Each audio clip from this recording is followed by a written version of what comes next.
Bonjour à tous.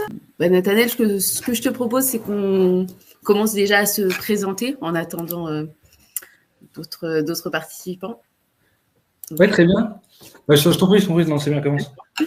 Donc, bonjour à tous et bienvenue à notre webinaire sur l'IA au service des collectivités, donc avec la GEC Fast Courrier by March. Donc, je vais me présenter. Donc, je suis Samia Layouni-Fergé, donc chargée d'affaires chez Fast Solutions. Donc, j'interviens aujourd'hui sur la gestion électronique de courrier auprès des collectivités et autres entités du secteur public, donc de la Normandie à l'Hérault, donc sur un vaste territoire géographique. Et donc, je suis accompagnée du fameux Nathanaël Travier. Et donc, bonjour à tous, moi je suis Nathanaël Travier, donc je suis le directeur des opérations du coup de March.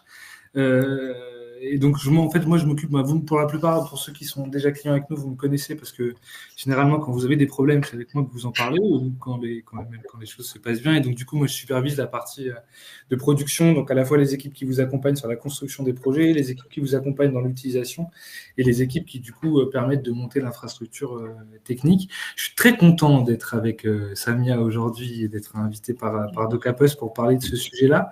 Et vous allez voir, je suis d'autant plus content qu'avec un petit peu décentré par rapport à ce qu'on fait d'habitude, il y a un sujet entier sur la révolution de l'IA, sur la question fonctionnelle, en tant justement des métiers que nous on fait, c'est-à-dire que justement pas du métier d'informaticien, aussi du métier de fonctionnel et d'agent, comment on va se servir de ces technologies-là. Et je pense qu'on aura l'occasion d'en parler. On propose des solutions, et en même temps ça pose beaucoup de questions.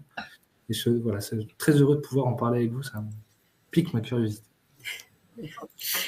Donc, on a un petit sommaire, un petit programme. Donc, on va vraiment vous présenter qui nous sommes, le partenariat aujourd'hui avec March et Fast Solutions, remettre un peu le contexte de la GEC pour ceux qui ne la connaissent pas. Ensuite, l'enjeu de l'IA, parce qu'on sait qu'aujourd'hui, c'est un sujet auprès de toutes les collectivités ou les autres entités du secteur public, et on passera aussi à la démonstration. Bien entendu, on va laisser un petit temps à la fin pour pouvoir poser toutes vos questions. Donc, alors, qui sommes-nous? Donc, DocaPost, je pense que vous le savez tous, aujourd'hui, on est la branche numérique du groupe La Poste. Et donc, on intervient aujourd'hui sur tout le territoire avec différentes solutions. Donc, vous avez l'écosystème DocaPost avec ses filiales. Donc, vous allez peut-être reconnaître ici sur mon schéma, par exemple, Maileva, qui permet d'externaliser les flux externes. Certinomis avec les clés de signature, Index Éducation plus connu sous Pronote, AR24 avec la lettre commandée et plein d'autres, et bien entendu Fast Solutions, ma société, là où j'interviens aujourd'hui. Donc Fast Solutions, on est opérateur de confiance. Donc vous nous connaissez plus particulièrement sur tout ce qui est transmission des actes par affaires électroniques. Et aujourd'hui, on propose 9 services complet sur différentes solutions. Donc aujourd'hui, on a plus de 6500 clients, principalement secteur public, collectivité, donc département, comme métropole. Donc aujourd'hui, on est assez présent sur tout le territoire. Et aujourd'hui, on propose également des solutions IA, donc à travers Fast Publi Act, qui vous permet de publier les actes sur le site internet, AssistAct, également la sectorisation scolaire qui va vous permettre de faire la sectorisation de vos écoles au niveau géographique, et le sujet d'aujourd'hui, la gestion électronique de courrier avec l'IA et Marchi. Alors, le partenariat March et Fast. Alors, comment a commencé ce partenariat? Donc, ce partenariat a commencé en 2018. Alors, pourquoi avoir fait ce partenariat? On a voulu vraiment combiner, en fait, la connaissance de Fast au niveau du secteur public, au niveau de nos clients, mais également au niveau du courrier, qui de mieux que la Poste pour parler courrier, et March avec justement cette connaissance, avec le logiciel courrier, pareil, le fait de connaître en fait les clients sur le terrain et sur le secteur public. Et donc, on s'est dit, on va combiner les deux pour offrir justement à nos clients une expérience et pouvoir répondre au mieux à leurs besoins, parce que justement, aujourd'hui, on connaît nos clients. Donc, c'est une solution que l'on propose en mode SaaS. Donc aujourd'hui, voilà, on a déployé des projets sur tout type de clients. Ce qu'il faut savoir, c'est qu'un projet se déploie à peu près sous 3 mois, ce qui est assez raisonnable pour un projet. Aujourd'hui, au niveau de la solution March, il y a plus de 210 clients utilisateurs, ce qui représente à peu près 100 000 utilisateurs. Donc, on va vous donner un exemple de projet qui a été déployé dernièrement. Donc, la ville de Poissy, une ville de 40 000 habitants qui avait en fait une réflexion sur la mise en place du courrier pour optimiser justement tous les flux entrant au niveau de la collectivité. Donc 15 500 courriers, 186 agents. Et donc ce projet a été mis en place sous 3 mois en 2024, tout au long de l'année. Donc voilà, quelques références de clients utilisateurs, donc autant des villes comme des Comcom, des communautés urbaines, des départements, mais bien entendu pas que. On peut avoir des bailleurs sociaux, des hôpitaux ou toute autre entité. Hein. Aujourd'hui, on sait que le courrier, c'est un besoin pour tous. Donc voilà, il n'y a pas de restriction par rapport à ça.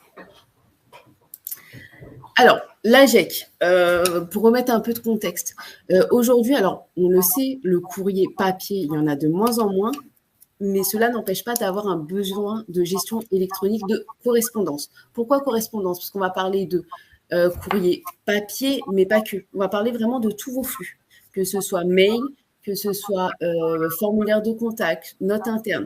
Aujourd'hui, vous avez vraiment un outil qui va vous permettre d'avoir un socle commun et qui va vous permettre vraiment de gérer en fait tous vos flux entrants. Alors, l'AGEC, qu'est-ce que c'est? Donc, enregistrer le courrier, c'est bien, mais le faire circuler, c'est encore mieux. Donc, le but, c'est de pouvoir gérer en fait le courrier entrant, circulant et sortant. Donc, toutes les étapes de votre courrier de A à Z, que ce soit sur du visa, de la signature, de la recherche aussi, parce qu'il faut pouvoir retrouver un courrier. Et c'est aujourd'hui des difficultés au niveau des collectivités. Alors, il y a aussi la possibilité d'enregistrer le courrier très facilement avec l'intégration de la LAD, donc la lecture automatique de documents, ce que va montrer du coup Nathanaël par la suite, mais également pouvoir aider les agents à générer en fait une réponse, donc via l'IA. Et c'est ce que aussi on va voir dans une deuxième étape. Donc, l'enjeu de l'IA. Bon, on le sait, hein, l'IA, c'est aujourd'hui le mot un peu tendance partout. Alors, aujourd'hui, c'est quelque chose d'important pour les collectivités. Pourquoi? Parce que ça va vous permettre d'améliorer le service public. Aujourd'hui, c'est un accompagnement et une aide pour l'agent. Ça vous permet aussi de gérer des données et de prendre des décisions par rapport à des données. Et on améliorer aussi la qualité de vie des agents au travail. Le but, c'est de faciliter l'agent par rapport à des tâches qui peuvent être complexes ou pas forcément agréables et faciliter en fait vraiment ça. Le but, c'est pas de remplacer un agent. Voilà. On sait qu'aujourd'hui, vous, les collectivités, vous êtes sollicités aussi. On vous demande d'intégrer de l'IA au niveau de la collectivité, mais c'est important de le faire de manière sécurisée et de ne pas faire de ne pas mettre en place un peu n'importe quoi et n'importe comment. Donc, il faut que ça soit assez cadré. On le sait aussi que aujourd'hui, le contexte des collectivités est assez compliqué, notamment sur les finances. On sait qu'au niveau des collectivités, la satisfaction est inégale au niveau des citoyens. Donc ça, c'est aussi en fonction des moyens que l'on vous donne. Et aussi satisfaire les agents et leur donner envie de travailler dans la collectivité. Donc, c'est là où je te passe la main, Nathanaël. Et donc, je te laisse justement présenter plus concrètement donc l'IA et la LAT. Oui, merci beaucoup Samia pour l'introduction. Alors moi je vais essayer d'être très concret en fait. Globalement, je vais vous montrer l'application et je vais vous montrer concrètement ce que ça fait et comment ça marche. Peut-être juste en guise d'introduction pour faire la jonction du coup entre ce que disait Samia et ce que je vais vous présenter. Moi, il y a deux remarques que j'aimerais vous partager. D'une part, c'est effectivement sur l'inclusion du coup de produits d'IA à l'intérieur d'une gestion électronique de courrier. Vous allez voir qu'on pense que c'est de nature à donner du sens, en fait, plus que jamais à la question de la gestion du courrier. Vous allez voir que ça permet d'améliorer la fluidité de l'expérience des solutions en réduisant, et ça, moi, c'est pour ceux qui me connaissent, c'est un sujet qui me taraude depuis longtemps, mais je pense que le numérique, en réalité, apporte plein de solutions, apporte plein de facilités, mais il a apporté aussi toute une multitude de clics et de tâches qui sont redondantes, que l'IA va permettre d'effacer, justement, en ayant des traitements qui vont être automatiques. C'est ce qu'on va voir tout à l'heure sur la LAD. Mais on pense aussi que ça donne de la valeur, finalement, à ce que tous ceux qui sont ici savent, mais la gestion du courrier, c'est la première porte d'entrée des administrations sur l'extérieur. Et finalement, c'est un des rares services, c'est un des rares domaines qui voit toute la vie de la structure. C'est-à-dire, dans une gestion de courrier, on voit les demandes techniques, on voit les demandes politiques, on voit les demandes fonctionnelles, on voit tous les traitements, et c'est une des très rares applications dans les contextes dans lesquels sont installés, qui est complètement transverse. Et l'introduction de l'IA et de technologies de valorisation de données, en fait, plus fondamentalement de l'IA à l'intérieur de ces systèmes-là, ils vont faire parler cette richesse et faire parler cette contenu. Et vous verrez que ça a beaucoup, je pense que ça peut apporter beaucoup, ça peut apporter beaucoup de choses, c'est-à-dire changer même le paradigme de à quoi sert une gestion de courrier, qui n'est pas seulement de l'archivage, mais qui est aujourd'hui la valorisation d'une base de connaissances sur ce que fait la collectivité. Ce que je veux aussi vous dire, et moi ce qui m'intéresse beaucoup, c'est justement, Samia le disait tout à l'heure, l'IA, c'est un sujet qui est sur toutes les bouches. On en voit partout, on en entend parler partout. En réalité, on se pose également beaucoup de questions, et c'est, je pense, à un moment dans l'histoire de l'informatique qui a du sens. Moi, ce que je vois depuis... Alors, ce n'est pas un moment qui est complètement naissant, c'est-à-dire que ce n'est pas quelque chose qui est complètement nouveau. En réalité, l'intelligence artificielle, telle qu'on la connaît depuis 2 ans et demi avec les modèles génératifs, elle est le fruit d'une histoire, et on verra notamment qu'il y a des l'IA sémantique et des choses qui existaient déjà avant et qu'on va pouvoir utiliser. Donc, il faut pas non plus, il faut faire attention aussi, je pense, à ces effets de mode-là, toutes les solutions sont complètement nouvelles. En réalité, il y a des choses, nous, typiquement, sur lesquelles on travaillait avec DIS à l'époque et que maintenant on a intégré, sur lesquelles, en fait, on travaillait depuis presque une vingtaine d'années. Et puis, il y a cette IA générative, ces LLM, qui, très franchement, vu de l'intérieur, sont une révolution. Mais moi, je vois dans nos équipes aujourd'hui de développeurs et qui sont confrontés à ces technologies-là, on est sur un moment qui est presque une révolution industrielle. Il s'est passé quelque chose d'extraordinaire. Je pense aux responsables de la mission IA. Donc on a un pôle, nous, qui travaille sur ces sujets-là d'IA, qui est installé à Bidart, qui est l'ancien DIS, qui est dirigé par Alain Dubois-Dulier. Alain, en quelques mois, ce qu'on cherchait depuis 40 ans à essayer de faire, typiquement sur la LAD manuscrite, on a été capable de le faire en quasiment 6 mois. C'est-à-dire qu'il y a vraiment, à un moment donné, il y a des possibilités qui ont explosé, qu'on va vous montrer, et qui sont complètement nouvelles. Mais là où ça devient très intéressant, c'est que moi, je vois ça depuis 2 ans, du coup, dans nos équipes de développement, voilà, il se passe quelque chose, et maintenant, cette révolution, elle est chez nous. Et quand je dis c'est nous, elle est chez vous, en fait, en réalité. C'est que maintenant, on a des solutions, on a de l'IA qui, technologiquement et techniquement, fonctionne. Maintenant, qu'est-ce qu'on va en faire? C'est-à-dire, à quoi ça va servir concrètement? Parce qu'on va voir, on est bluffé par la génération de... Mais à quel endroit ça sert vraiment la génération? À quel endroit le modèle, ça va être complété? À quel endroit l'accusé de réception, il a plus de sens quand il est généré par IA? Et ça, ces questions-là, en fait, c'est des questions que vous, dans les collectivités, qui vous sont posées à vous. C'est-à-dire que c'est pas aux développeurs, c'est pas que aux boîtes d'informatique de vous proposer, de vous dire comment vous allez vous servir de l'IA. Ça va être à vous aussi de définir vos usages et de définir du coup ce que vous allez en faire et comment ça va fonctionner. Et ça, on verra que c'est important dans la méthode dont on va vous parler parce qu'on a souhaité justement, avec DocaPost, de rendre possible le fait d'expérimenter et le fait de tester pour pouvoir voir comment on va se servir de ces solutions. Je vais donc être très concret et vous montrer, je vais essayer d'être court et de me dominer pour ne pas être trop bavard et de vous montrer du coup très concrètement 3 grands champs d'application de l'IA avec différents modèles. La première, c'est ce qu'on disait, c'est la lecture automatique de documents. Et ça, il faut être très clair, c'est pas de l'IA générative à cet endroit. C'est-à-dire ça, pour le coup, c'est l'aboutissement de travaux qui sont déjà de l'intelligence artificielle, mais qui sont de l'IA qu'on dit sémantique. C'est-à-dire, c'est de l'IA procédurale. Elle va être capable de repérer des choses dans des contextes normatifs, en réalité. On va lui donner des explications. Vous allez voir très concrètement à quoi ça ressemble. Mais c'est pas de l'IA générative au sens de ChatGPT où on va générer du langage. Cette technologie-là, qui est complètement aujourd'hui, qui est complètement standard en courrier, elle permet de faire de la lecture automatique de documents et donc d'apporter du coup un confort dans l'expérience de traitement des dossiers. Je vous montre très concrètement comment ça marche. Aujourd'hui, en standard, dans les applications courrier que vous avez en SaaS, vous avez la possibilité, quand vous enregistrez un document, donc vous connaissez ce petit espace qui permet du coup de déposer un dossier, quand vous chargez un document, alors vous allez voir... Je suis au fond du couloir, donc des fois ma connexion n'est pas toujours parfaite. Mais ce qui permet, quand on va charger du coup un document dans l'application, on va avoir ce petit module-là qui va tourner, qui s'appelle MercureLAD, qui va faire de la lecture automatique de documents, c'est-à-dire qu'il va être capable d'arracher et de comprendre des informations sur les documents pour les remplir dans l'enregistrement.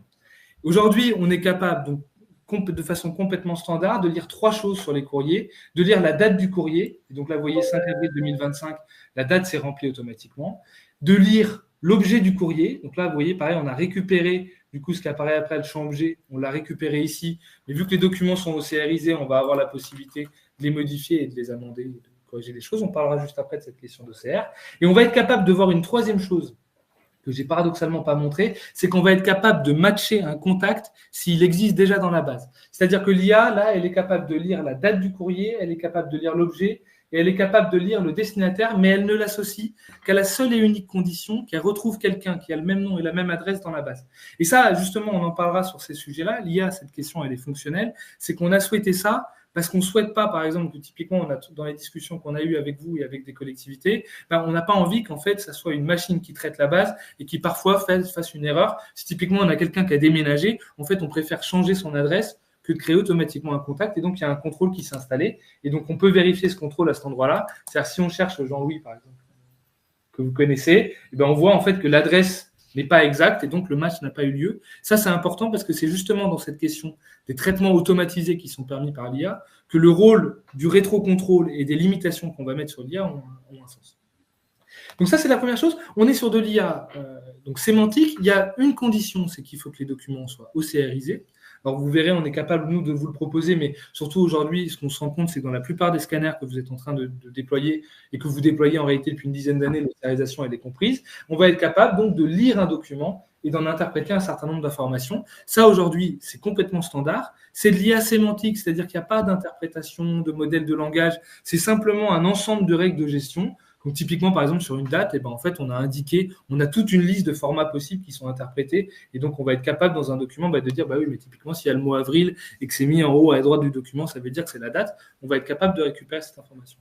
Et ça, c'est important, on en parlera peut-être dans la discussion après, mais c'est important de comprendre comment fonctionnent les modèles parce que ça vous permet aussi de comprendre le prix des choses. C'est-à-dire que là, typiquement, ça, c'est un ensemble de règles procédurales. Le prix, elle est limite d'ailleurs. C'est un ensemble de règles procédurales, c'est-à-dire, voilà, on applique un certain nombre de traitements, mais ça coûte pas cher à faire. Et donc ça, en réalité, par exemple, cette fonctionnalité-là, elle est complètement gratuite et complètement standard, que ça soit dans l'enregistrement manuel ou que ça soit en sortie de scan. On fait ces reconnaissances sémantiques-là. Par contre, c'est pas de l'intelligence artificielle générative, donc ça a certaines limites. Typiquement, si votre utilisateur, il vous a écrit l'objet à droite au crayon de papier dans un sens orthogonal, ça va pas être capable de le lire, donc ça a certaines limites. Typiquement, c'est ce qu'on répond. Vous allez voir, là, on va en parler juste après par rapport à la question de savoir si la LAD, ça peut prendre des informations dans les paragraphes du courrier.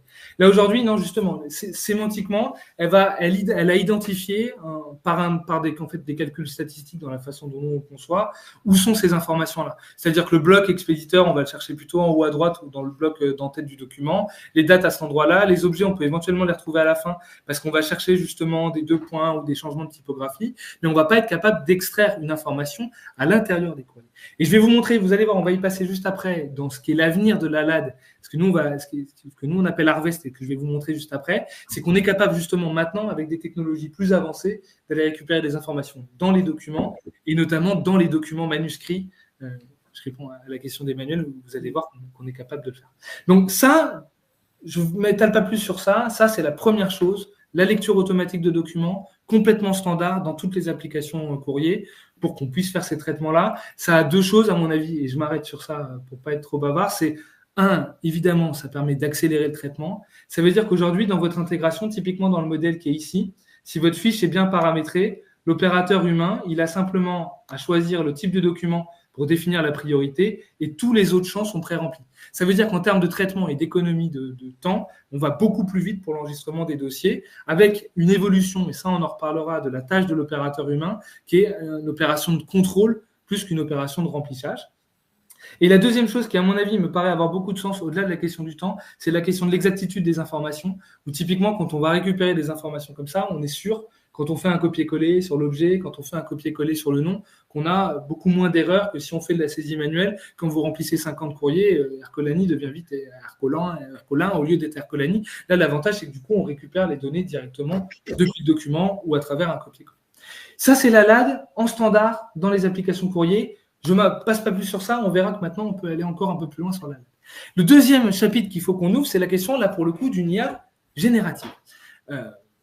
Dans Courrier, on a été les premiers à mettre un moteur, un chatbot qu'on a appelé Marchi, qui permet de faire de la génération de texte. Et donc là, pour le coup, de l'intelligence artificielle, comme vous la connaissez avec ChatGPT, Mistral, etc., on verra la technologie sur laquelle on s'est basé, qui a été pensée comme un vrai assistant à la rédaction de courrier.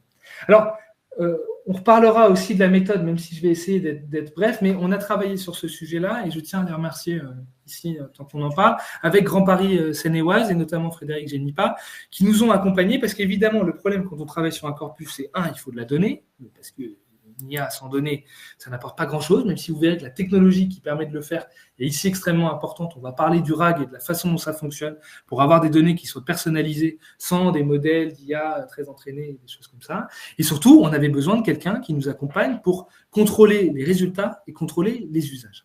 Et c'est sur cette partie d'usage que vous allez voir, comme on a vu, on a les réflexions les plus importantes. Est-ce que là, Samia, moi, je vois une partie de mon écran. Est-ce que vous voyez bien la droite de l'écran avec le petit marché ? Est-ce que mon écran n'est pas trop... on voit bien, c'est bon, on voit le petit marchi. Non, tu peux le remettre à droite. Alors, la façon dont ça se construit, donc vous êtes dans votre banette de traitement classique, donc là vous voyez le traitement sur lequel on est en train de faire. On a un courrier arrivé qui est arrivé ici et on retrouve l'ensemble de son traitement. Marchi, c'est le petit module qui apparaît ici et en fait c'est un petit chatbot, un module interactionnel. On va voir, vous allez voir, on va pouvoir discuter avec ce module-là, mais il y a 3 fonctionnalités qu'on a voulu mettre en exergue, et c'est typiquement les apports de GPSEO sur ces travaux, c'est de se dire, attendez, pourquoi on aurait besoin de faire un prompt, alors qu'en réalité, dans la plupart des traitements, on va faire le même prompt. Donc en fait, on a préchargé du coup des prompts qui permettent d'interroger le courrier. Et ces 3 prompts-là nous paraissent les 3 usages les plus intéressants, je pense, dans les traitements d'IA sur la gestion de courrier. Très concrètement, la question du résumé. Donc là, si on clique sur « Faire un résumé du courrier », l'IA va aller récupérer du coup ce document-là et va vous le résumer et va vous sortir un petit texte. En réalité, on parlera de technologie, mais qui est bardé en fait de censeurs de manière à justement sortir des formats qui soient prédéterminés. Et on verra ça justement que ces résumés, on va pouvoir les intégrer un peu plus nativement dans la chaîne de traitement. Mais ça, première fonctionnalité, on résume un courrier qui est long. Et ça, de tous les usages de l'IA, et sans doute de tous les usages bluffants de l'IA, la question du résumé me paraît être une des choses qui est la plus intéressante. D'une part, parce qu'en réalité, sur ces traitements-là, l'IA est extrêmement performante, c'est-à-dire que les résumés, ça marche très bien. Elle est capable, vous voyez, elle est capable d'extraire et elle est capable de comprendre les informations qui ont du sens, c'est-à-dire de vous extraire le nom des gens qui vous demandent, de vous extraire en première phrase le but du sujet et puis d'être capable de repérer des éléments très signifiants, typiquement des articles de loi qui vont être cités et de vous les mettre en exergue.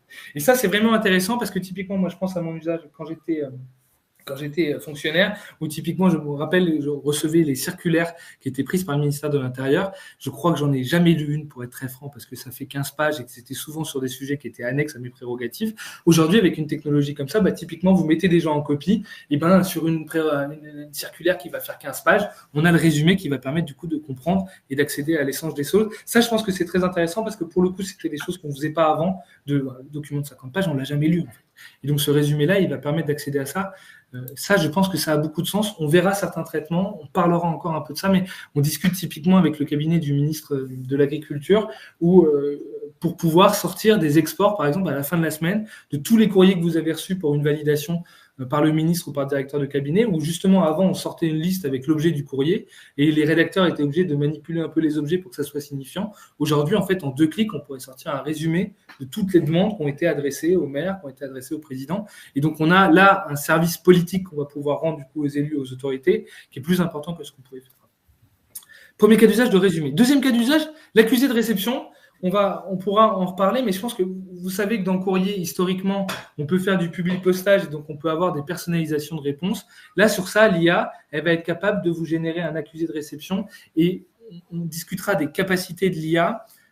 C'est que l'IA est extrêmement performante pour toutes ces questions de langage et ces questions d'emballage. Et donc, elle va être capable de vous faire un accusé de réception très personnalisé où on va avoir une mise en forme, du coup, qui évidemment permet d'avoir une communication. Et ça, c'est, je pense, un enjeu dans les évolutions des rapports au public qu'on va avoir et des rapports, en fait, finalement, dans les interfaces qu'on a avec l'ensemble de la population, des interfaces qui sont beaucoup plus chaudes. Ça, je pense que c'est un paramètre qu'il faut se poser comme question parce qu'en réalité, ça, c'est une pression qui va vous venir aussi beaucoup de l'extérieur. C'est-à-dire que avant, les contacts entre les les consommateurs ou les citoyens et les interfaces administratives et les structures morales étaient souvent très froids parce qu'il était assez stéréotypé.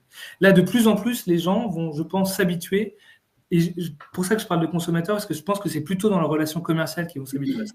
Aujourd'hui, dans leur relation avec leur opérateur téléphonique, dans la relation avec la plupart des services après-vente des grandes entreprises, avec les groupes, dans leurs expériences de paiement qu'ils vont avoir sur les sites comme je sais pas, Amazon ou la Fnac, le support client, il est beaucoup plus personnalisé et beaucoup plus chaud qu'il n'était avant. Et aujourd'hui, et vous pouvez en faire l'expérience, moi j'ai été frappé, je suis battu avec mon opérateur téléphonique récemment. Parfois, c'est difficile de savoir si on parle encore à un opérateur humain ou si on parle à un chatbot, tellement la simulation du langage, du coup, elle est devenue beaucoup plus naturelle. Et ça, c'est une question qui va se poser parce que je pense qu'en évolution globale de la société, on va se déshabituer des choses très stéréotypées et très sémantiques, comme on pouvait les générer avant dans les courriers, pour avoir des formes un peu plus variées de réponses avec de la personnalisation. Je pense que cette attente-là, elle va venir surtout du secteur privé qui est en train de le proposer du coup dans les expériences commerciales et qui finalement va être une attente aussi des citoyens d'avoir des réponses et des interactions qui vont être plus chaudes avec les structures dans lesquelles on parle. Alors, on verra, on va prendre les questions un peu au fur et à mesure. J'essaie de traiter celles qui rentrent le plus dans ma discussion, puis après on pourra en discuter juste après sur justement les formes et comment ça fonctionne, sur les résumés, sur ces choses-là. On verra justement comment ça s'intègre. Je ne réponds pas tout de suite, vous verrez que c'est un peu de gascon, sur la question comment on intègre les annexes et d'autres pièces qui sont effectivement des sujets importants. La troisième chose que je veux vous montrer, qui est évidemment importante, c'est la question de la génération de la réponse. Et nous, c'est ça qu'on a souhaité, c'est-à-dire que là où beaucoup ont été dans d'autres directions, on est en train de faire aussi, je vais vous montrer comment on fait de l'attribution automatique de documents, comment on flèche des courriers. Nous, on s'est dit, mais vraiment, il y a cette question de comment on fournit un outil supplémentaire qui va améliorer l'expérience des utilisateurs, qui va permettre de rédiger plus vite les réponses, qui va permettre de les rédiger mieux. Et donc, évidemment, le cœur et la chose, disons, la plus frappante, c'est la question de la gestion de la réponse. Et donc, vous avez ce petit bouton-là qui vous permet de dire, bah voilà, proposer une réponse. Et on va revenir sur la réponse juste après, mais vous voyez, on a une réponse. Je vous laisserai la lire sans doute juste après, ou je vous en dirai un passage. Et donc, on a une réponse qui est formée. Mais avant ça, et presque, moi, je dirais, je suis presque, en tant qu'ancien fonctionnaire, presque à me dire que c'est peut-être ça, en fait, la partie la plus intéressante, au-delà même de la génération de la lettre, parce que quelque part, je pense que ça dépend des services et ça dépend des saisines, mais vous avez aussi des gens qui savent rédiger du courrier et qui savent le rédiger sans doute rapidement. Mais au-delà de ça, il y a cette fonctionnalité qu'on a souhaitée qui est extrêmement importante, qui est la question du contexte.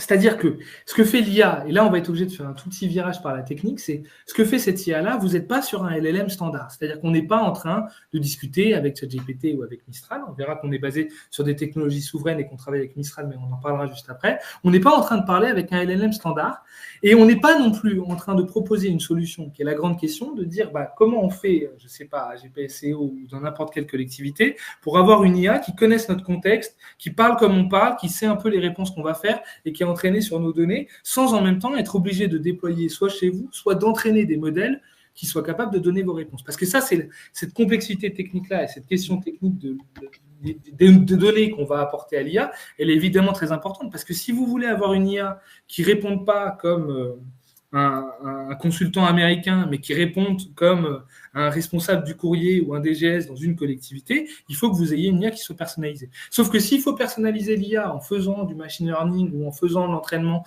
ou en installant des IA chez vous, c'est en réalité totalement hors d'atteinte parce qu'il faut être très transparent sur ça, c'est hors de prix en réalité. C'est-à-dire la technologie qu'il faut pour entraîner des IA, pour entraîner des services, aujourd'hui, c'est long, c'est compliqué, ça consomme des ressources matérielles qui ne sont pas forcément chez vous, et donc ça pose une question.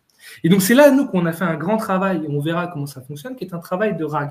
C'est-à-dire qu'on parle à une IA qui fait la forme du langage, qui va générer la réponse, mais à cette IA-là, on lui envoie on lui souffle la réponse. En gros, l'idée, c'est de se dire, on parle à un LLM, le dernier LLM disponible sur le marché, et ça, vous verrez que c'est très important parce que ça veut dire que vous n'avez pas de dépendance à la solution qu'on va utiliser. On va parler au LLM, c'est-à-dire si demain, vous avez installé le vôtre, si demain, il y a Albert qui sort, si demain, il y a un nouveau modèle open source auquel vous voulez adresser, on va pouvoir parler au LLM qu'on veut.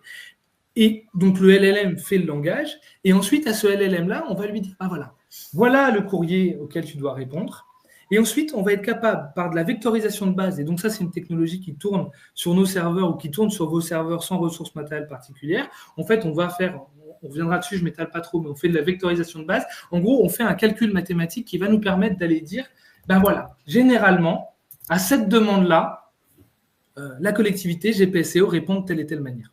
Ça permet deux choses. Et donc, on a une IA à laquelle on dit, voilà, il faut répondre à ce courrier-là, et sache que, d'habitude, on répond plutôt comme ça. Et donc, on va lui souffler les réponses pour qu'il personnalise la réponse. Ça a deux conséquences qui sont extrêmement importantes. Un, la personnalisation de la réponse. J'y reviens juste après. Mais deux, cette partie-là que je vous ai montrée ici, qui est la génération du contexte. Et ça, c'est là, à mon avis, qu'il y a une vraie question fonctionnelle à se poser, parce que je vois quelque chose qui, moi, me paraît presque plus important que le génératif. C'est vous venez d'arriver, je viens de prendre mes fonctions à GPSO. On vient de me demander une lettre, mon chef me demande, mon deuxième jour, de répondre à une demande d'exonération de la taxe d'enlèvement des ordures ménagères. Je ne sais absolument pas ni ce que c'est, on verra juste après, ni comment on y répond. Et là, ce que fait l'IA, c'est que l'IA est capable de me dire « Ah, attention, regarde, on a un lien, en 2024, le 12 juin 2023, le Leclerc d'Achères a fait la même demande. » Il y a un objet similaire qui a été traité. Et à la demande de GPSO, on a rendu ce lien cliquable, ça veut dire que je vais pouvoir aller cliquer. Et si je clique là, eh ben, je vais aller dans le courrier qui a été fait en 2023, en 2024, et donc je vais pouvoir consulter la réponse qui a été apportée. Donc retrouver le courrier, donc on voit que ça a bien le... Excusez-moi, ma connexion est définitivement un peu poussive avec la visio, mais on voit un courrier qui a été apporté, on voit qu'il conserve bien la demande de dégrèvement de la taxe des ordures ménagères, mais du coup, beaucoup plus intéressant, on va voir les historiques de traitement, on va voir les pièces jointes, on va voir les réponses qui ont été apportées. Et donc ça a beaucoup de sens, c'est-à-dire là où il y avait du cloisonnement des données, là où il y a du turnover et des équipes qui viennent d'arriver et qui ne connaissent pas les choses, l'IA permet de vasculariser ces informations-là. C'est-à-dire que moi, sans jamais avoir travaillé à GPSO, je sais, grâce à l'IA, que ben voilà, la dernière fois, on a répondu comme ça, on a apporté cette réponse-là, ou d'ailleurs, tiens, le visa, ça a été signé par le DGS ou ça a été signé par le DGA, et donc on valorise de l'information au sein d'un corpus, et du coup, on fait parler, en fait, tout cet historique de traitement que vous avez à l'intérieur. Cette question d'historicisation, évidemment, elle va se retrouver dans la forme de la réponse. Donc ça, je vous laisserai lire et puis regarder, mais ça, je pense qu'on commence à s'y habituer. Mais vous voyez que sur la question de la forme du langage, et ça, c'est peut-être un paramètre d'usage qui est intéressant, la forme du langage est très belle. C'est-à-dire qu'elle est un peu entraînée, un peu bordée par des senseurs, mais l'IA, ça vous fait un joli emballage. C'est-à-dire capable de faire des belles phrases qui sont très rondes, ce qui a du sens parce que typiquement aujourd'hui, on voit par exemple un des usages que GPSO nous avait présenté, auquel on n'avait pas forcément tout de suite pensé, c'est que par exemple, ça ne fait pas de faute d'orthographe ni de faute de syntaxe. Et ça peut être aussi une façon justement d'avoir une première trame qui va être belle ou au contraire de demander une correction du coup sur un texte. Mais ça peut être aussi des usages, je pense qu'il y a les usages bluffants, mais il y a aussi ces usages-là, ça a une syntaxe parfaite. Vous savez que ça peut être parfois la question de l'orthographe. Nathanaël, il va te rester 30 secondes. Il va falloir que je déborde un tout petit poil. Vous me prendrez un petit peu des questions, mais voilà. on touche au but. Après, ce qui est important aussi, c'est la question du coup du contenu et de ce qui a été généré. Ce que je vous dis sur la personnalisation, d'être capable de citer du coup un texte qui a déjà été répondu. Ce que l'IA est capable de faire, du coup, c'est aussi de s'inspirer du coup de vos travaux et de ce que vous avez déjà fait sans entraînement. Ça veut dire deux choses. Ça veut dire d'une part, et ça c'est la partie qui est la plus importante et qui est la plus centrale, c'est que vous voyez ici, il a cité une décision du Conseil communautaire. Cette décision, elle n'est pas publique. C'est-à-dire que ce n'est pas une IA générative, ce n'est pas une IA que vous trouvez sur Internet qui a trouvé la réponse. Cette information-là, l'IA a été capable de la sortir parce qu'elle a lu la réponse que vous avez fait. Et donc, ça rejoint du coup une des questions qui a été posée. Vous avez généré un projet de réponse, vous avez généré une annexe. L'IA, elle l'a lu et elle valorise du coup des informations qui sont privées. Ça veut dire que sans entraînement, sans machine learning, sans IA très cher à déployer, uniquement sur un modèle qu'on appelle de RAG, on est capable de faire parler des données qui sont des données privées et qui sont les vôtres. Et la deuxième chose qui est importante, c'est la réponse. Là, vous voyez, en tout cas, je vous le dis, votre demande ne peut pas recevoir d'issue favorable. C'est-à-dire que l'IA, elle a pris une réponse négative. Et ça, c'est pareil, elle ne le fait pas parce que arbitrairement, l'IA a décidé que les réponses étaient négatives parce qu'elle était très en phase avec le redressement des finances publiques. Elle l'a fait parce qu'en réalité, statistiquement, dans le lot de données qu'elle a trouvé, et notamment dans le courrier qu'elle vous a cité là, où elle cite un exemple qui est signifiant, mais en réalité, elle en a trouvé d'autres, elle a vu que d'habitude, la réponse était négative. Et c'est là qu'on rentre dans cette partie intéressante du fonctionnement de l'IA, c'est que, voilà, statistiquement, moi qui viens d'arriver à GPSO, j'ai une référence à un texte que je ne connaissais pas, j'ai des liaisons vers des documents que je ne connaissais pas, et j'ai la réponse la plus statistiquement probante qui a été faite. Maintenant, ce qu'il faut savoir, et ça c'est un élément qui est important sur le fonctionnel, surtout s'il faut que je m'arrête très vite, sur lequel ça va être dans les questions, mais donc il va falloir qu'on parle, c'est un assistant. C'est-à-dire que là, ça vous propose un premier embryon de réponse, et on verra dans le fonctionnement. C'est aussi pour ça qu'on ne génère pas directement le document, mais qu'on génère en fait un texte qu'on va pouvoir aller copier-coller dans un mail ou dans un document. Parce qu'en réalité, ce que GPSEO a souhaité, ce qui me paraît extrêmement important, c'est que c'est une trame, mais il faut un contrôle par un opérateur humain. Et ce contrôle par un opérateur humain, c'est pour ça qu'il rend le module interactionnel. C'est que maintenant, on a une première réponse qui a été faite, mais voilà ce que l'IA répond, voilà ce que les mathématiques répondent. Mais évidemment, l'opérateur humain, il a tout son sens, parce qu'il va pouvoir dire, non, nous, le décathlon, il a beaucoup d'importance pour nous, répond à titre exceptionnel positivement. Répond positivement à titre exceptionnel, ça sera plus français. Et donc là, vous allez pouvoir, à partir de là, initier une conversation avec l'IA qui va vous permettre de retravailler sur les documents. Et c'est ça qui est vraiment intéressant, mais vous voyez, répond positivement avec une faute d'orthographe, écrit n'importe comment à titre exceptionnel, l'IA, elle vous génère un courrier avec, après, examen attentif de votre demande et en tenant compte des... Voilà, la forme du langage, elle va être apportée ici. Et c'est là, donc, on a un module interactionnel. Maintenant, après, on peut faire évidemment un certain nombre de choses. On va pouvoir faire des choses plus ou moins ésotériques, mais typiquement, par exemple, là où l'IA fonctionne très bien, c'est sur des questions de traduction. Si vous avez des courriers en anglais ou si vous avez des lettres qui arrivent, on va avoir la possibilité du coup de les traduire très facilement. Mais surtout, moi, ce qui me paraît important, avant que Samia ne m'interrompe parce que j'ai explosé mon compteur, c'est surtout aussi que ça vous permet d'avoir un module. Ces modules-là, le LLM standard, il est entraîné sur des corpus légaux et sur des choses. Et donc, typiquement, vos utilisateurs, ils peuvent aussi s'en servir. Par exemple, moi, je viens d'arriver, je ne sais pas ce que c'est la taxe d'enlèvement des ordures ménagères. Je vais pouvoir interagir avec une IA en disant qu'est-ce que la taxe des ordures ménagères. Et ça, c'est des fonctionnalités. Aujourd'hui, il faut s'en rendre compte aussi. Je pense que chez les plus jeunes, c'est vrai, mais ça va être aussi vrai chez tout le monde. C'est qu'on va s'habituer aussi à une IA qui est un moteur de recherche et qui va nous permettre du coup d'apporter des réponses. Et là, il va se poser des questions de confidentialité, il se pose des questions de souveraineté, de rester dans ces domaines. Et donc, en fait, ce qu'on a souhaité, c'est que cette IA-là, elle vous permet la génération de courrier, mais elle vous permet aussi d'avoir des interactions. On a des interactions de ce type-là, mais typiquement, moi, les exemples que je donne, je ne vais pas vous faire la démo là, parce que sinon, définitivement, Samia va me par le callback, mais en gros, vous voyez votre utilisateur, il cite l'article 1521.3 du Code général des impôts. Si vous demandez à l'IA ce qu'est l'article 1521.3 du Code général des impôts, elle va vous donner une réponse et elle va vous résumer du coup ce corpus-là. Ça veut dire que c'est vraiment un assistant qui permet d'enrichir du coup l'expérience de l'utilisateur. Je terminerai sur un dernier mot.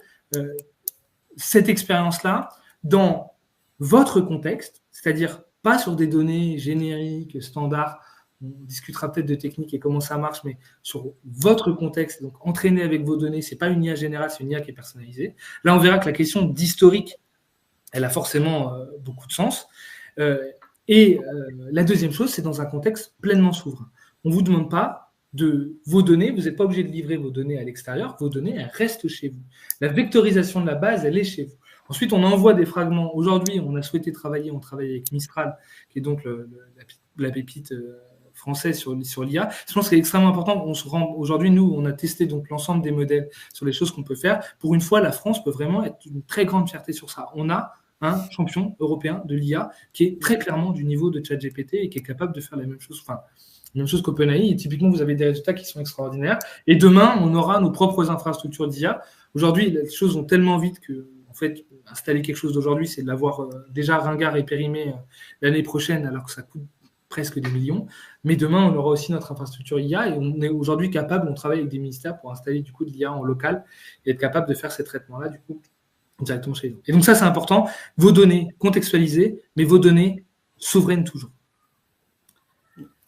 Je m'interroge juste après. Après, il faudra absolument que je vous montre la question de Harvest, que je vous fasse une toute petite parenthèse sur l'avenir de la LAD et notamment sur les LAD manuscrits. Vous allez voir que je pense que ça intéresse pas mal de monde, mais on peut peut-être prendre, Samia, quelques questions avant. Oui, alors je crois que tu en as répondu déjà à quelques-unes, oui. Il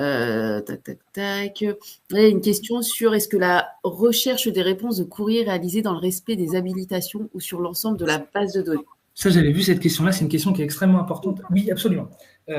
Aujourd'hui, alors, il y a deux choses. D'une part, le module IA, donc déjà, il est disponible dans vos instances, c'est-à-dire si vous voulez l'activer, il faut, si vous êtes déjà client en SaaS, mettez-moi un petit mail, on vous accompagnera pour l'activer, mais vous pouvez déjà l'activer et le tester.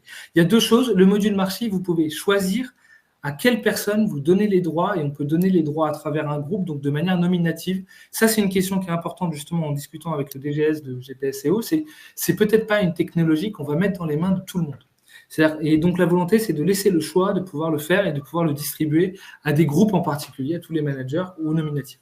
La deuxième question, c'est effectivement, on a des procédures qui permettent d'exclure des traitements de vectorisation. Encore une fois, le but du jeu, c'est vos données, elles ne sont pas prises et envoyées toutes à l'IA.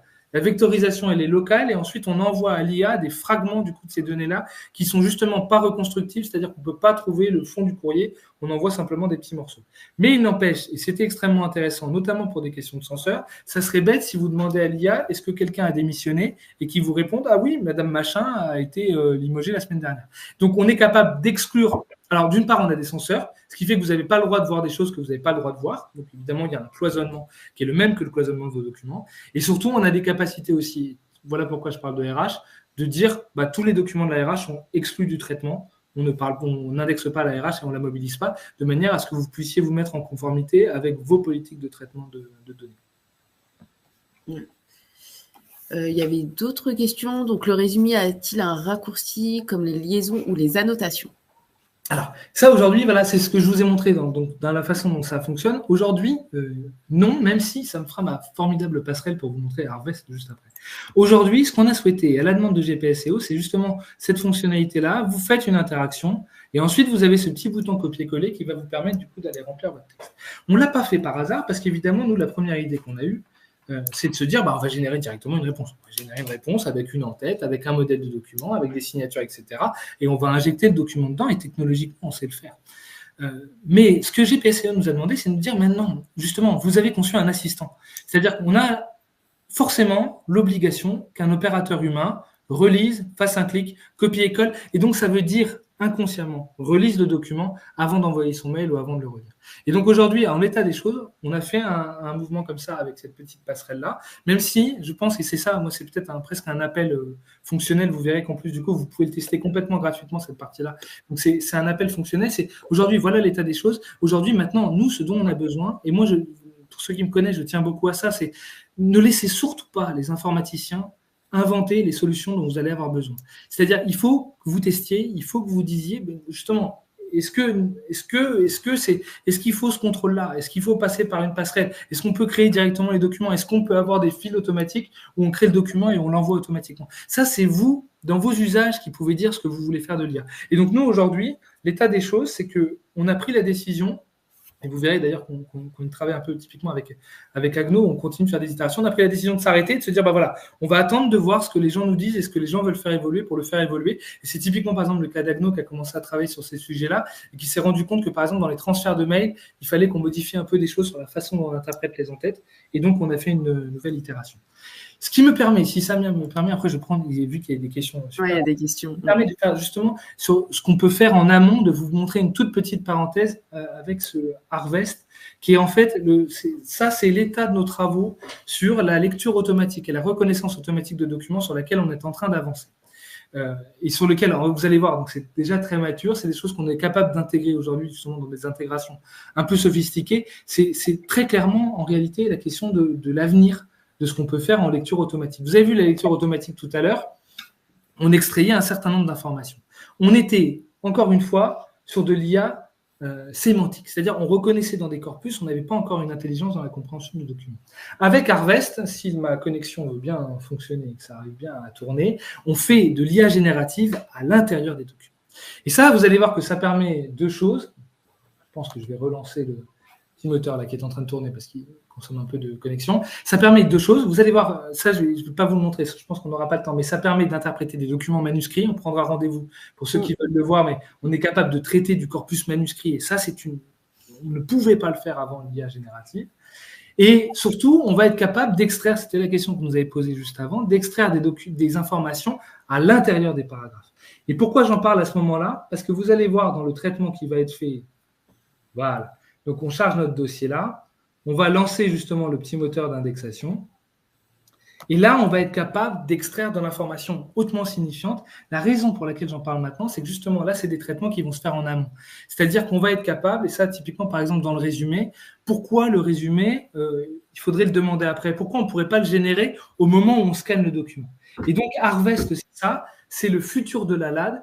c'est-à-dire la capacité d'interpréter de l'information à haute valeur ajoutée et de faire des traitements en amont de la lecture des documents. Et là, vous voyez ce qu'on est en train de faire. On est capable de récupérer un expéditeur qui est mal renseigné, on est capable de voir une signature, on est capable de générer des mots-clés et donc d'associer des mots-clés au document pour l'enregistrement, on est capable de générer une synthèse avant même que le dossier soit enregistré, et aussi, et surtout, et je pense à quelque chose que tout le monde attend, c'est on est capable de déduire le service traitant grâce à cette analyse qui se fait à l'intérieur du document. Ça veut dire que demain, on est capable en fait de remplir toutes les formulaires d'enregistrement et même de dire dans quel service le document doit aller pour que l'opérateur ait uniquement une tâche de contrôle. Ça, je pense que c'est extrêmement important sur le point de vue fonctionnel, cette question du contrôle de l'opérateur humain et donc de lire à l'intérieur des documents.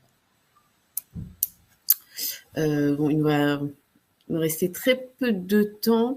De toute façon, on reprendra également les questions et on reviendra vers vous pour les réponses et on peut également organiser des rendez-vous. Je ne sais pas si, est-ce qu'on a le temps de prendre encore Si les gens veulent rester avec nous, je crois qu'on avait dit qu'on finissait à 45, mais si les gens sont là et qu'ils veulent rester... si Marche est en mode on-premise, dispose-t-on de l'ensemble des fonctionnalités de l'IA? Alors, oui et non. Ça a été une des grandes questions, évidemment, sur laquelle on a travaillé, parce que vous savez qu'on a beaucoup, mon équipe, la plupart des ministères, donc on a beaucoup de clients on-premise. Justement, le modèle qu'on a pensé, il est fait pour permettre ces traitements-là de trois manières différentes. C'est-à-dire, donc pour parler d'architecture, parce que je vois qu'il y a aussi une question sur transférer à une IA d'Emmanuel, pour justement vous l'expliquer, rentrer un peu dans le détail. Donc, il y a deux choses, en fait. Il y a un moteur de RAG, c'est-à-dire de vectorisation des documents, c'est-à-dire quand on pose la question à l'IA, on a fait un traitement qui s'appelle une vectorisation, c'est-à-dire qu'on découpe tous les documents de votre base dans des millions de petits fragments auxquels on associe des vecteurs de sens. Typiquement, tel paragraphe, il parle un peu de finance, il parle un peu de RH, il parle un peu d'ordure ménagère, et donc on fait une vectorisation de base. Cette vectorisation de base, elle est, sur le contexte on-premise, capable d'être traitée en local, c'est-à-dire que vous n'avez pas besoin d'une machine très compliquée, vous n'avez pas besoin typiquement de GPU pour le traiter, ça marche sur des serveurs tout à fait classiques, on peut faire cette vectorisation. Et à côté de ça, on a un moteur LLM. Et donc c'est comme ça que va fonctionner du coup les trois briques. On vectorise la base et ensuite on envoie à la base le courrier arrivé plus des fragments de cette vectorisation, des tout petits morceaux de texte pour dire à l'IA, voilà le courrier auquel tu dois répondre et voilà, on va te souffler à l'oreille, voilà comment il faut répondre dans ce contexte-là. Et donc c'est un LLM standard qui va en gros emballer ça et qui va créer du coup le texte. Ça permet deux choses. Ça permet d'une part d'aller se coller à un LLM et donc de consommer un service LLM qu'on va pouvoir trouver dans différents contextes. La question du on-premise, on verra que ça a du sens. Et puis surtout, ça permet de ne pas être dépendant. C'est-à-dire qu'aujourd'hui, nous, on a décidé de se brancher à Mistral, mais si demain, on-premise, vous avez déployé votre LLM et vous avez, je ne sais pas, installé Albert, on va pouvoir très facilement se brancher dessus. Donc, pour répondre aujourd'hui, en SaaS, évidemment, c'est possible, tout est permis. On va traiter l'ensemble de ces paramètres. En on-premise, on peut faire le RAG, c'est-à-dire l'entraînement de vos données en local sans envoyer vos données vers l'extérieur. On peut le faire. Peu importe votre environnement, vous n'avez pas besoin, alors il ne faut pas que ce soit un serveur de 2004 non plus, mais avec n'importe quel traitement machine, on va être capable de le faire. Et ensuite, on peut vous raccorder du coup un LLM. Typiquement chez Mistral, vous branchez un LLM pour faire cette partie de réponse. Parce que si vous voulez, et ça, c'est la troisième option. On peut aussi tout installer. C'est ce qu'on fait au ministère de l'Intérieur. On installe le RAG et le LLM en local. La seule contrainte, si vous voulez installer LLM en local, c'est qu'il vous faut du coup des machines qui soient capables de le faire tourner, et donc des cartes graphiques. Et aujourd'hui, on estime aujourd'hui, il faut une carte graphique, une H100. Donc, c'est un des modèles de cartes. Mais il faut avoir dans l'idée que pour installer un environnement de ce type-là, la carte elle-même coûte 50 000 €. Donc, c'est pour ça qu'on a souhaité aujourd'hui faire du SaaS et le faire aussi chez nous. Mais donc, on-premise, on peut vous brancher sur notre SaaS à nous, sur la partie LLM, c'est-à-dire vos données chez vous et le SaaS en LLM, du coup, de notre côté. Alors, peut-être si on prend des questions, moi je vois une question par exemple sur le paramétrage de Ludo. Non, aujourd'hui, l'IA, elle est vraiment sur le contenu, sur la donnée, sur ce que vous apportez. Elle n'est pas sur vous n'êtes pas à paramétrer. Pour vous aider à paramétrer, il y a déjà une IA très humaine. Samia en fait partie. C'est dans les équipes qui vous accompagnent. Et vous avez Sarah Bazin, qui est notre directrice de projet, puis notre chef de projet. L'intelligence humaine, ça marche très bien sur ça. Vous allez voir, ils peuvent vous accompagner du coup à merveille sur cette partie-là. Je pense qu'on va conclure. Par contre, on récupérera les questions et on prendra contact avec vous. Alors, n'hésitez pas également à prendre contact donc avec soit Céline, donc qui est ma binôme, donc qui a l'autre partie de la France, ou donc moi-même pour tout l'ouest de la France. On est également présent donc de Caposte et Marche au Côté numérique.